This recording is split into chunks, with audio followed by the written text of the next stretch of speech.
मित्रों, राम राम। मेरा भारत मेरी बात चैनल पर आपका स्वागत। और आज के इस अंक में हम बात करेंगे जो कल सुप्रीम कोर्ट ने एक अपनी टिप्पणी की राहुल गांधी को लेकर कि आप सच्चे भारतीय होते हैं तो इस तरह की बात ना करते।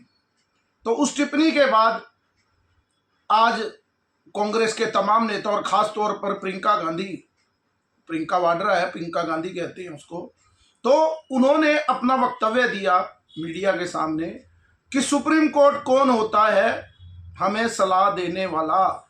सुप्रीम कोर्ट का काम बताना नहीं है कि कौन सच्चा भारतीय कौन नहीं। वैसे तो प्रियंका गांधी बड़ी नेता अपने आप में हो सकती है, लेकिन उनका कोई ट्रैक रिकॉर्ड नहीं है कि पहले वो उत्तर प्रदेश की भी प्रभारी रही और क्या हाल कांग्रेस का उसने किया, ये सबको पता ही है। लेकिन कई बातों में मैं कांग्रेस के नेताओं और खासतौर पर प्रियंका गांधी की बात पे सहमत हूं। पहली बार जो उन्होंने कहा कि सुप्रीम कोर्ट कौन होता है सलाह देने वाला, बात भी बिल्कुल सही है। यही बात तरुण गोगोई ने भी कही कि सुप्रीम कोर्ट को बीच में नहीं आना चाहिए सलाह देने के लिए। उन्होंने बात बिल्कुल इस मामले में मुझे लगता है कि प्रियंका गांधी की बात सही है कि सुप्रीम कोर्ट को सलाह नहीं देनी चाहिए, क्योंकि सलाह देने का काम राहुल गांधी की माताजी का है, उसकी बहन का है, उसके जीजा रॉबर्ट वाड्रा का है, या जो कांग्रेस पार्टी के वो नेता हैं। अगर वो कुछ गलत या ठीक कर रहे हैं तो उनको सलाह देने का काम किसका है? उनके परिवार के लोगों का है या उसके नजदीकी लोगों का है। सुप्रीम कोर्ट का काम तो ये था, जिस तरह का अपमान और बिना सबूत के वो बोले जा रहे हैं, चाइना हमारी जमीन ले गया और सेना के खिलाफ, क्योंकि राहुल गांधी के खिलाफ एक किसी सेना के ही किसी अधिकारी ने ये रिट दायर की थी लखनऊ में कि सेना का अपमान किया जा रहा है, मानहानि का दावा। और उच्च न्यायालय ने भी उस बात को माना और राहुल गांधी जब गए थे उच्च न्यायालय तो इनकी बात को खारिज कर दिया। तो ये सुप्रीम कोर्ट गए दौड़ते दौड़ते। तो सुप्रीम कोर्ट को भी सलाह नहीं देनी चाहिए थी, उसको टिप्पणी नहीं करनी चाहिए थी, फैसला देना चाहिए था कि आपने ये काम किया, आप नीचे जाइए, लखनऊ हाई कोर्ट में पेश होइए, क्योंकि ये पेशी से छूट लेने के लिए गए थे, और अपने जो ऑर्डर है उसमें ये बातें लिखनी चाहिए थी। मौखिक सलाह देने से क्या हुआ? ये तो इनको छूट और ही मिल रही है, क्योंकि एक बात तो तय है कि ये परिवार एक अलग मिट्टी का बना है। इनके अधिकार पूरे देश में, आज देश के प्रधानमंत्री को वो अधिकार नहीं है जो अब प्रधानमंत्री हैं, जितने अधिकार इनके लिए रखे गए हैं। वीर सावरकर का मामला हो तो कोर्ट ने इनको कह दिया कि आप आगे से ऐसा मत बोलना। जो भी मामला हो, चौकीदार चोर वाले मामले में ये क्लियर माफी मांगी और निकल गए। हर बार ये होता है और इस बार भी सुप्रीम कोर्ट ने सलाह नहीं देनी चाहिए थी और सुप्रीम कोर्ट को टिप्पणी नहीं करनी चाहिए थी, उन्हें अपने ऑर्डर में लिखना चाहिए था। और मैं जैसे कह रहा हूं कि ये विशेष परिवार है। अभी ध्यान होगा आपको, वक्फ बोर्ड का मामला चल रहा था और निशिकांत दुबे जो गोडा लोकसभा है जिसमें देवधर ज्योतिर्लिंग पड़ता है, उसके सांसद हैं, उन्होंने कुछ बातें कही थी सुप्रीम कोर्ट को लेकर और एकदम सुप्रीम कोर्ट तिल मिला गया कि ऐसा कैसे बोल दिया। कपिल सिब्बल दौड़े गए कि आपका अपमान है। वक्फ बोर्ड के मामले में उन्होंने बोला था कि वक्फ बोर्ड का अधिकार कैसे, सुप्रीम कोर्ट कानून कहां बन रहा है, तो सब लोग तिल मिला गए थे। लेकिन इस खानदान की इतनी पावर है कि अगर ये सुप्रीम कोर्ट को भी कुछ कह दें तो सुप्रीम कोर्ट इस पर कोई कार्यवाही नहीं करेगा।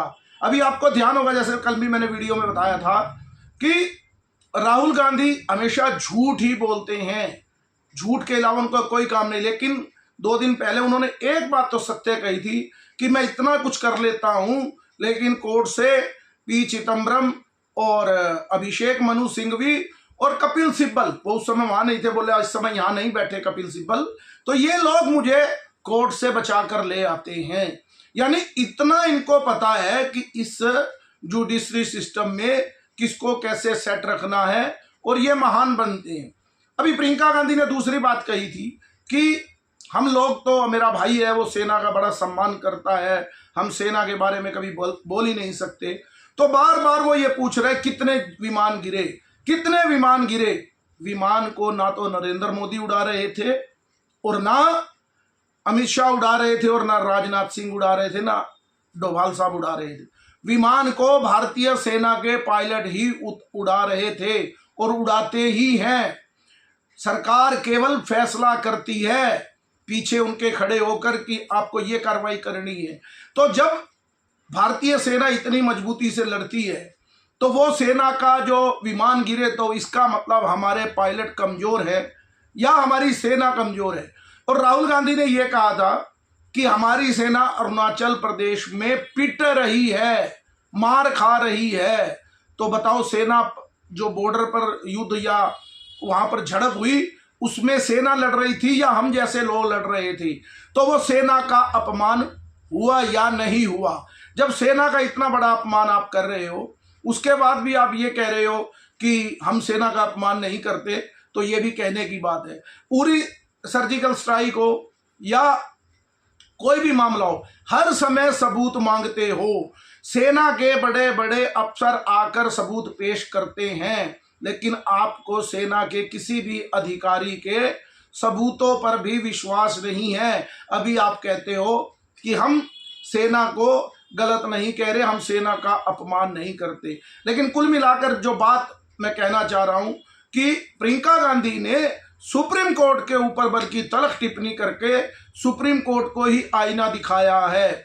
और लिख लो, सुप्रीम कोर्ट इस मामले में उनकी टिप्पणी का कोई संज्ञान नहीं लेगा। हर आम व्यक्ति के लिए सुप्रीम कोर्ट ने विचार दिया अपना कि ये उन्होंने अपना सुनाया, तो इसका मतलब वो ये कहना चाह रहे थे ये हल्के फुल्के मामले हैं। सुप्रीम कोर्ट ने सोचा कि मान लो कोई लड़का किसी लड़की को छेड़ दे, क्या वहां भी सुप्रीम कोर्ट या कोर्ट सलाह देकर छोड़ देगी कि आगे से ऐसे ना करना, यानी 2 साल से कम की सजा है या माइनर कसूर है, तो क्या वहां पर भी आम आदमी को सलाह दी जाएगी जैसी राहुल गांधी को सुप्रीम कोर्ट सलाह दे रही है? अगर लगता है कि उन्होंने अपमान किया है और सुप्रीम कोर्ट को भी लगता है कि यह गलत है, तो उसको सजा यानी उसका फैसला करना चाहिए था और नीचे भेजना चाहिए था जिस कोर्ट में कानून वो केस लड़ रहे हैं। आपने उस पर तो रोक लगा दी कि राहुल गांधी की गिरफ्तारी नहीं होनी चाहिए या उसको कोर्ट में भी नहीं पेश होना, उस मामले पर ही रोक लगा दी, हम बाद में सुनेंगे। और आप वैसे कह रहे हो कि वो सच्चा देशभक्त भी नहीं है, सच्चा देशभक्त ऐसा नहीं कर सकता। तो दुविधा सुप्रीम कोर्ट में भी है और दुविधा इधर भी है, क्योंकि कई मामलों में कांग्रेस बड़ा कूदती है। जब चंद्रचूड़ साहब थे तो कांग्रेस ने तो चंद्रचूड़ साहब को ही अपना बाप मान लिया था, लेकिन जैसे ही वो मोदी जी के साथ गणपति आराधना मोदी जी को घर पे बुलाया तो कांग्रेस के जो कहते हैं ना फट्टे उड़ गए या परखच्चे उड़ गए थे। तो कांग्रेस सिलेक्टिव होकर जिस तरह से बात करती है, ये सुप्रीम कोर्ट को भी देखना है कि हमें सलाह देनी है, इस परिवार के प्रति कोई कार्रवाई भी करनी है। जैसे नेशनल हेराल्ड का मामला या और बड़े मामले हैं, तो किस तरह से ये व्यक्ति इस देश में ये परिवार सबसे ऊपर है। आज के अंक में इतना ही। मेरे इस चैनल को लाइक कीजिए, सब्सक्राइब कीजिए और ज़्यादा से ज़्यादा शेयर कीजिए। भारत माता की जय, वंदे मातरम, जय श्री राम।